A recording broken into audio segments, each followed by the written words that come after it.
Of the duck ಏನ್ ಬಂದಿದೆ, king of cup ಬಂದಿದೆ. ನಮ್ಮ ಲವ್ ಲೈಫ್ ವಿಚಾರದಲ್ಲಿ ಬ್ಯಾಲೆನ್ಸ್ ಅನ್ನ ಮಾಡಬೇಕು ಅನ್ನುವಂತಹ ಆಲೋಚನೆ ಏನಿರುವಂತಹದ್ದು ನಿಮಗೆ ರೆಪ್ರೆಸೆಂಟ್ ಆಗ್ತಾ ಇದೆ.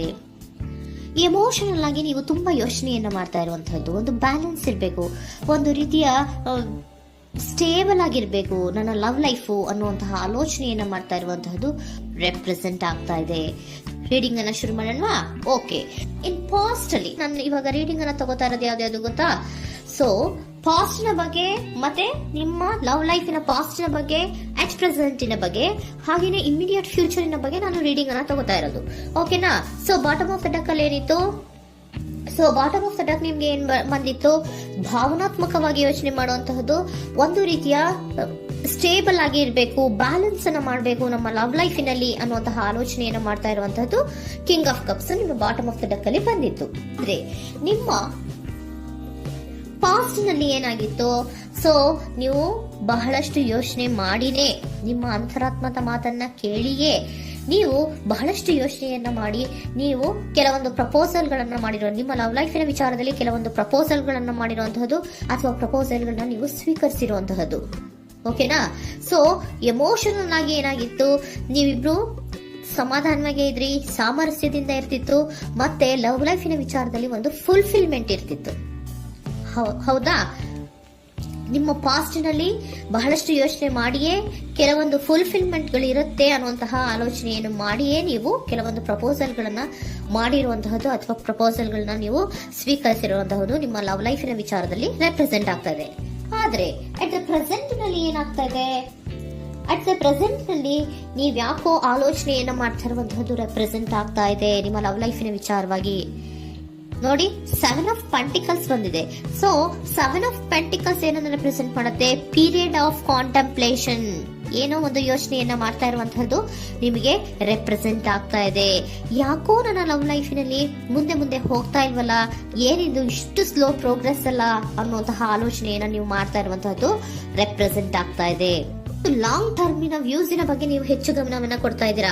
ಸೊ ನಮ್ಮ ಲವ್ ಲೈಫ್ ಎನ್ನುವುದು ಲಾಂಗ್ ಟರ್ಮಿನಲ್ಲಿ ಕೂಡ ನಮಗೆ ಚೆನ್ನಾಗಿರ್ಬೇಕು. ಆದ್ರೆ ಯಾಕೆ ಏನೋ ಒಂದು ರೀತಿಯ ಪ್ರೋಗ್ರೆಸ್ ಇಲ್ವಲ್ಲ ಲವ್ ಲೈಫಿನಲ್ಲಿ,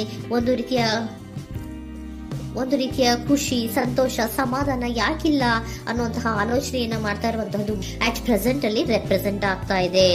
ಯಾಕೆ ಹಾಗೆ ರೆಪ್ರೆಸೆಂಟ್ ಆಗ್ತಾ ಇದೆ ಅಂದ್ರೆ ನೋಡಿ, devil card and 8 of cups.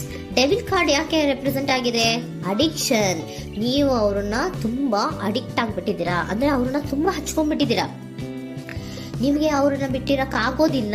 So ನೀವು ಅವ್ರಿಗೆ ಅವಲಂಬನೆ ಆಗಿರುವಂತಹದ್ದು, ನಿಮ್ಮ ಲವ್ ಲೈಫಿನ ವಿಚಾರದಲ್ಲಿ ನಿಮ್ಮ ಪರ್ಸನ್ಗೆ ನೀವು ತುಂಬಾ ಅಡಿಕ್ಟ್ ಆಗಿರುವಂತಹದ್ದು, ತುಂಬಾ ಪ್ರೀತಿಸುವಂತಹದ್ದು, ಒಂದು ನಿಮಿಷನೂ ಕೂಡ ಬಿಟ್ಟಿರೋದಿಲ್ವೇನೋ ಅನ್ನುವಂತಹ ರೀತಿಯಲ್ಲಿ ನೀವು ತುಂಬಾ ಅಡಿಕ್ಟ್ ಆಗಿರುವಂತಹದ್ದು ರೆಪ್ರೆಸೆಂಟ್ ಆಗ್ತಾ ಇದೆ.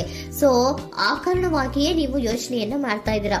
ಸೊ ಯಾವುದೇ ಲವ್ ಲೈಫಿನಲ್ಲಿ ಯಾವುದೇ ರೀತಿಯ ಮುಂದುವರಿಕೆ ಕಾಣ್ತಾ ಇಲ್ವಲ್ಲ, ಏನಾಗ್ಬೋದು, ಏನಾದ್ರೂ ನಾನು ಪ್ರೀತಿಯನ್ನ ಬಿಟ್ಟು ಮುಂದೆ ಹೋಗ್ಬೇಕಾಗುತ್ತಾ ಬೇಜಾರಿನಲ್ಲಿ ಅನ್ನುವಂತಹ ಆಲೋಚನೆಯನ್ನ ಮಾಡ್ತಾ ಇರುವಂತಹದ್ದು ಅಟ್ ಪ್ರೆಸೆಂಟಿನಲ್ಲಿ ರೆಪ್ರೆಸೆಂಟ್ ಆಗ್ತಾ ಇದೆ. ಯಾಕಂದ್ರೆ ಯಾವುದೇ ರೀತಿಯ ಮುಂದುವರಿಕೆಗಳು ಇಲ್ಲ. ಸೊ ನಿಮ್ಮಲ್ಲಿ ಏನಿದೆ? ಕೆಲವೊಂದು ರೀತಿಯ ಸ್ಟಾಗ್ನೇಷನ್ ಅಲ್ಲಿ ಇದೆ, ಅಸಮಾಧಾನಗಳಿದೆ, ಭಿನ್ನಾಭಿಪ್ರಾಯಗಳಿದೆ. ಯಾವುದೇ ರೀತಿಯ ಲವ್ ಲೈಫ್ ನಲ್ಲಿ ಒಂದು ರೀತಿಯ ಖುಷಿ ಅನ್ನೋದು ಅಟ್ ಪ್ರೆಸೆಂಟ್ ಅಲ್ಲಿ ನಿಮ್ಗೆ ಕಾಣ್ತಾ ಇಲ್ಲ. ಆದ್ರೆ ಯೋಚನೆ ಅಂತೂ ಮಾಡ್ತಾ ಇದ್ದೀರಾ. ಅಡಿಕ್ಷನ್ಸ್ ಇದೆ ಅಲ್ವಾ? So devil card represented by addictions ಅನ್ನ ರೆಪ್ರೆಸೆಂಟ್ ಮಾಡೋದ್ರಿಂದ ಅಟ್ ಪ್ರೆಸೆಂಟಿನಲ್ಲಿ ನೀವ್ ಯಾಕೋ ಲವ್ ಲೈಫಿನ ವಿಚಾರದಲ್ಲಿ ಸಮಾಧಾನದಿಂದ ಇರುವಂತಹದ್ದೇನು ರೆಪ್ರೆಸೆಂಟ್ ಆಗ್ತಾ ಇಲ್ಲ. ಸೊ ಏನಾಗುತ್ತೋ, ಇದು ಹಿಂಗೆ ಆಗ್ತಾ ಇದ್ರೆ ಏನಾಗುತ್ತೋ, ಇದೇನ್ ವಿತ್ಡ್ರಾ ಆಗ್ಬಿಡುತ್ತಾ, ನನ್ನ ಬಿಟ್ಬಿಡ್ತಾರ ಅನ್ನುವಂತಹ ಆಲೋಚನೆಯನ್ನ ಕೂಡ ಕೆಲವೊಬ್ರು ಮಾಡ್ತಾ ಇರುವಂತಹದ್ದು ರೆಪ್ರೆಸೆಂಟ್ ಆಗ್ತಾ ಇದೆ. Next, in the near future ಅಲ್ಲಿ ಏನೋ, ಇನ್ ದ ನಿಯರ್ ಫ್ಯೂಚರ್ ಅಲ್ಲಿ ಅಥವಾ ಇಮಿಡಿಯೇಟ್ ಫ್ಯೂಚರ್, ಇದು 1 ಮಂತಿನ ರೀಡಿಂಗ್ ಅಷ್ಟೇ, ಇನ್ನು ಲೈಫ್ ಲಾಂಗ್ ಇನ ರೀಡಿಂಗ್ ಅಲ್ಲ. ಓಕೆನಾ? ಜಸ್ಟ್ 1 ಮಂತಿನ ರೀಡಿಂಗ್ ಅಷ್ಟೇ. ನೆಕ್ಸ್ಟ್ ಬಂದಿರುವಂತಹದ್ದು ಯಾವುದು? 8 ಆಫ್ ಪೆಂಟಿಕಲ್ಸ್ ಬಂದಿದೆ. ಸೊ 8 ಆಫ್ ಪೆಂಟಿಕಲ್ಸ್ ಏನ್ ಮಾಡ್ಬೇಕಿತ್ತು? ನೀವು ಈ ಅಡಿಕ್ಷನ್ಸ್ ಅನ್ನ ಬಿಟ್ಟು, ಯೋಚನೆಯನ್ನ ಬಿಟ್ಟು, ಏನಕ್ಕೆ ಅಸಮಾಧಾನ ಆಗ್ತಾ ಇದೆ ಅನ್ನೋದನ್ನೆಲ್ಲ ಬಿಟ್ಬಿಟ್ಟು ನೀವು ಫೋಕಸ್ ಅನ್ನ ಮಾಡುವಂತಹದ್ದು ರೆಪ್ರೆಸೆಂಟ್ ಆಗ್ತಾ ಇದೆ. ಸೊ ಏನ್ ಫೋಕಸ್ ಮಾಡುವಂತಹದ್ದು? ಏನಾಗಿದೆ ನನ್ನ ಲವ್ ಲೈಫಿನ ವಿಚಾರದಲ್ಲಿ? ಎಲ್ಲ ಚೆನ್ನಾಗೇ ಇತ್ತಲ್ಲ ನೋಡಿ, ಪಾಸ್ಟಿನಲ್ಲಿ ನಿಮಗೆ ಚೆನ್ನಾಗೇ ಇತ್ತಲ್ಲ, ಯೋಚನೆ ಮಾಡಿನೇ ತಾನೇ ನೀವು ಲವ್ ಲೈಫಿನಲ್ಲಿ ಪ್ರಪೋಸಲ್ಗಳನ್ನ ಸ್ವೀಕರಿಸಿದ್ದು, ಮತ್ತೆ ಅಲ್ಲಿ ಫುಲ್ಫಿಲ್ಮೆಂಟ್ ಇರುತ್ತೆ ಅಂತ ತಾನೇ ನೀವು ಸಮಾಧಾನವಾಗಿ ಪ್ರಪೋಸಲ್ಗಳನ್ನ ಸ್ವೀಕಾರ ಮಾಡಿದ್ದು. ಆದ್ರೆ ಪ್ರೆಸೆಂಟಿನಲ್ಲಿ ಕೆಲವೊಂದು ರೀತಿಯ ಭಿನ್ನಾಭಿಪ್ರಾಯಗಳು, ಕೆಲವೊಂದು ರೀತಿಯ ಅಡಿಕ್ಷನ್ಗಳು, ಕೆಲವೊಂದು ರೀತಿಯ ಯೋಚನೆಯನ್ನ ಮಾಡ್ತಾ ಇರುವಂತದ್ದು ರೆಪ್ರೆಸೆಂಟ್ ಆಗ್ತಾ ಇದೆ. ಅಟ್ ಪ್ರೆಸೆಂಟಿನಲ್ಲಿ ನೀವೇನು ಸಮಾಧಾನವಾಗಿ ಲವ್ ಲೈಫಿನಲ್ಲಿ ಇಲ್ಲದೆ ಇರುವಂತದ್ದು ರೆಪ್ರೆಸೆಂಟ್ ಆಗ್ತಾ ಇದೆ. ಆದ್ರೆ ಇಮಿಡಿಯೇಟ್ ಫ್ಯೂಚರಿನಲ್ಲಿ ಏನಾಗ್ತಾ ಇದೆ, 8 ಆಫ್ ಪೆಂಟಿಕಲ್ಸ್ ಬಂದಿದೆ. ಸೊ 8 ಆಫ್ ಪೆಂಟಿಕಲ್ಸ್ ಏನನ್ನ ರೆಪ್ರೆಸೆಂಟ್ ಮಾಡುತ್ತೆ?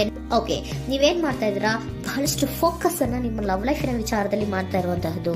ಏನ್ ಮಾಡ್ಬೇಕು, ಯಾಕಿಷ್ಟು ಭಿನ್ನಾಭಿಪ್ರಾಯಗಳು ಬರ್ತಾ ಇದೆ ಅನ್ನೋದ್ರ ಬಗ್ಗೆ ನೀವು ಯೋಚನೆಯನ್ನ ಮಾಡ್ತಾ ಇರುವಂತಹದ್ದು ರೆಪ್ರೆಸೆಂಟ್ ಆಗ್ತಾ ಇದೆ. ನೋಡಿ, ಅದರ ಬಗ್ಗೆ ಹಾರ್ಡ್ ವರ್ಕ್ ಅನ್ನ, ಲವ್ ಲೈಫಿನ ವಿಚಾರವಾಗಿ ಸ್ವಲ್ಪ ಹಾರ್ಡ್ ವರ್ಕ್ ಅನ್ನ ಮಾಡ್ತಾ ಇರುವಂತಹದ್ದು ರೆಪ್ರೆಸೆಂಟ್ ಆಗ್ತಾ ಇದೆ. ಸೊ ಬಹಳಷ್ಟು ಕಮಿಟ್ಮೆಂಟ್ ಅನ್ನ ಇಟ್ಕೊಂಡು ಇದನ್ನ ನಾನು ಸರಿ ಮಾಡ್ಕೊಳ್ಳೇಬೇಕು ಅನ್ನುವಂತಹ ಆಲೋಚನೆಯನ್ನ ಮಾಡ್ತಾ ಇರುವಂತದ್ದು. ಸರಿ ಆಗ್ಲೇಬೇಕು, ಈ ಎಲ್ಲಾ ರೀತಿಯ ಅಸಮಾಧಾನಗಳಿಂದ ನಾನು ಆಚೆ ಬರಬೇಕು, ಸಮಾಧಾನವಾಗಿರ್ಬೇಕು, ಬ್ಯಾಲೆನ್ಸ್ ಅನ್ನ ಮಾಡಬೇಕು ಅನ್ನೋದನ್ನ ನೀವು ಇಟ್ಕೊಂಡು ನೀವು ಹಾರ್ಡ್ ವರ್ಕ್ ಅನ್ನ ನಿಮ್ ಲವ್ ಲೈಫಿನ ವಿಚಾರದಲ್ಲಿ ಮಾಡ್ತಾ ಇರುವಂತದ್ದು ರೆಪ್ರೆಸೆಂಟ್ ಆಗ್ತಾ ಇದೆ. ನೆಕ್ಸ್ಟ್ ಕಾರ್ಡ್ ಕೂಡ ನಿಮ್ಗೆ ಕಿಂಗ್ ಆಫ್ ಸೋರ್ಟ್ಸ್ ಬಂದಿದೆ. ಸೊ ಕಿಂಗ್ ಆಫ್ ಸೋರ್ಟ್ಸ್ ಏನನ್ನ ರೆಪ್ರೆಸೆಂಟ್ ಮಾಡುತ್ತೆ?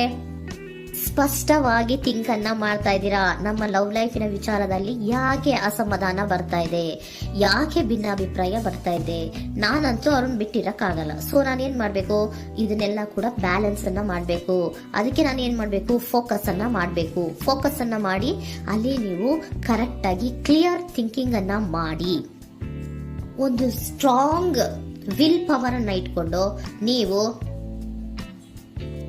ಮೆಚ್ಯೂರ್ ಆಗಿ ಥಿಂಕ್ ಮಾಡಿ ಕೆಲವೊಂದು ರೀತಿಯ ನಿರ್ಧಾರಗಳನ್ನ ಮಾಡುವಂತಹದ್ದು ರೆಪ್ರೆಸೆಂಟ್ ಆಗ್ತದೆ. ನೋಡಿ, ಸ್ಟ್ರಾಂಗ್ ಆಗಿ ಒಂದು ವಿಲ್ ಪವರ್ ಅನ್ನ ಇಟ್ಕೊಂಡು ಫೋಕಸ್ ಅನ್ನ ಮಾಡಿ ನೀವು ನಿಮ್ಮ ಲವ್ ಲೈಫಿನ ವಿಚಾರದಲ್ಲಿ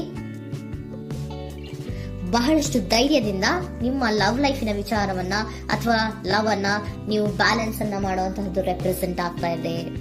ಈಗ ಅಟ್ ಪ್ರೆಸೆಂಟ್ ಅಲ್ಲಿ ನಿಮಗೆ ಬೇಜಾರಿರಬಹುದು, ನಿಧಾನಗಳಿರಬಹುದು, ಆದ್ರೆ ಇನ್ ನೆಕ್ಸ್ಟ್ ನಿಯರ್ ಫ್ಯೂಚರ್ ಅಲ್ಲಿ ನೀವು ಅದನ್ನ ಫೋಕಸ್ ಮಾಡುವಂತಹದ್ದು, ಅದರ ಕಡೆಗೆ ಹೆಚ್ಚು ಗಮನವನ್ನ ಕೊಡೋದು, ಕ್ಲಾರಿಟಿಯ ಥಿಂಕಿಂಗ್ ಅನ್ನ ಮಾಡುವಂತಹದ್ದು, ಕ್ಲಿಯರ್ ಆಗಿ ಥಿಂಕಿಂಗ್ ಅನ್ನ ಮಾಡೋದು, ಕ್ಲಾರಿಟಿಗೆ ಬರುವಂತಹದ್ದು, ಧೈರ್ಯವಾಗಿ ಮುಂದೆ ಹೋಗುವಂತಹದ್ದು ನಿಮ್ಗೆ ರೆಪ್ರೆಸೆಂಟ್ ಆಗ್ತಾ ಇದೆ. ಅದೇ ನಿಮಗೆ ಬಾಟಮ್ ಆಫ್ ದ ಡಕ್ ಬಂದಿರುವಂತಹದ್ದು ಕಣ್ರಿ, ಕಿಂಗ್ ಆಫ್ ಕಪ್ಸ್ ಬಂದಿದೆ. ಸೊ ಕಿಂಗ್ ಆಫ್ ಕಪ್ಸ್ ಏನು, ನೀವು ಭಾವನಾತ್ಮಕವಾಗಿ ಯೋಚನೆ ಮಾಡ್ತಿದ್ದೀರಾ, ನಿಮ್ಮ ಲವ್ ಲೈಫಿನ ವಿಚಾರದಲ್ಲಿ ಒಂದು ಬ್ಯಾಲೆನ್ಸ್ ಅನ್ನ ಮಾಡಬೇಕು ಅನ್ನುವಂತಹ ಆಲೋಚನೆಯನ್ನ ಮಾಡ್ತಾ ಇರುವಂತಹದ್ದು. ಓಕೆನಾ? ಹಾಗಿದ್ರೆ ಏಂಜಲ್ ಗೈಡೆನ್ಸ್ ನಿಮ್ಗೆ ಏನ್ ಕೊಡ್ತಾರೆ ಅನ್ನೋದನ್ನ ನೋಡೋಣ. Okay, B assertive, very good, trust. ನೋಡಿ, ದೃಢವಾಗಿ ಇರಿ, ಏನೂ ಆಗಿಲ್ಲ. ನೀವು ಅಷ್ಟೊಂದು ಯೋಚನೆಯನ್ನ ಮಾಡುವಂತಹದ್ದು ಏನೂ ಆಗಿಲ್ಲ. ಕೆಲವೊಂದು ರೀತಿಯ ವೇರಿಯೇಷನ್ಗಳಾಗಿರುತ್ತೆ.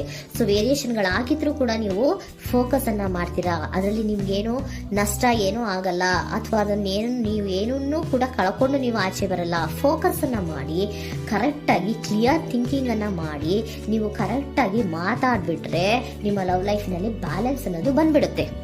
ಓಕೆನಾ? ಬಿ ಅಸರ್ಟಿವ್, ದೃಢವಾಗಿರಿ, ಧೈರ್ಯವಾಗಿರಿ, ಟ್ರಸ್ಟ್, ನಂಬಿಕೆಯಿಂದ ಇರಿ, ಏನೂ ಆಗಲ್ಲ. ನೀವು ಅಷ್ಟೊಂದು ಅಸಮಾಧಾನ ಮಾಡ್ಕೊಂಡು ಅಷ್ಟೊಂದು ಬೇಜಾರನ್ನ ಮಾಡ್ಕೊಂಡು ಏನಾಗ್ತಿದೆಯೋ ಅಂತ ಗಾಬರಿ ಪಡುವಂತಹದ್ದೇನೂ ಆಗಿಲ್ಲ. ಸ್ವಲ್ಪ ವೇರಿಯೇಷನ್ಗಳಾಗಿದ್ರೂ ಕೂಡ ಇನ್ ನಿಯರ್ ಫ್ಯೂಚರ್ ನಲ್ಲಿ ನಿಮಗೆ ಸಮಾಧಾನ ಆಗುತ್ತೆ, ಖುಷಿ ಆಗುತ್ತೆ. ನಿಮ್ ಲವ್ ಲೈಫಿನ ವಿಚಾರದಲ್ಲಿ ಕೆಲವೊಂದು ಬ್ಯಾಲೆನ್ಸ್ ಗಳನ್ನ ಮಾಡ್ತೀರಾ.